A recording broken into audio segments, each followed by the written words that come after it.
हो रहा है। माननीय राष्ट्रपति जी, कृपया इनका लोकार्पण कर इस क्षण को इतिहास में स्वर्ण अक्षरों से अंकित करने की कृपा करें।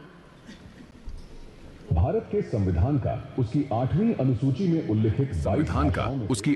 अनुसूची में उल्लिखित 22 भाषाओं में से 9 भाषाओं असमिया, बोडो, कश्मीरी, मलयालम, मराठी, नेपाली, उड़िया, पंजाबी, तेलुगु का विमोचन किया जा रहा है, जिनमें बोडो और कश्मीरी नवीनतम प्रथम संस्करण है व अन्य भाषाओं में अद्यतन संस्करण है।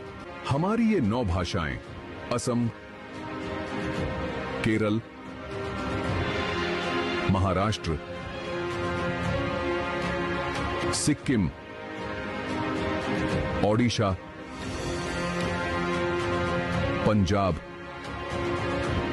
आंध्र प्रदेश तथा तेलंगाना और जम्मू कश्मीर संघ राज्य क्षेत्र में जनसाधारण द्वारा प्रयोग में लाई जाती है। धन्यवाद।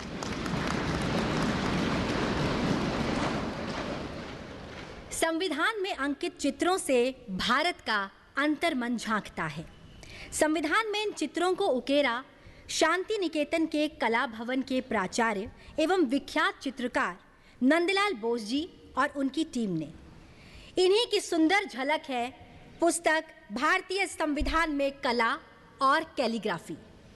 अब मेरा विनम्र अनुरोधन है आपसे माननीय राष्ट्रपति जी कि आप इस प्रकाशन का ई-रिलीज करने की कृपा करें।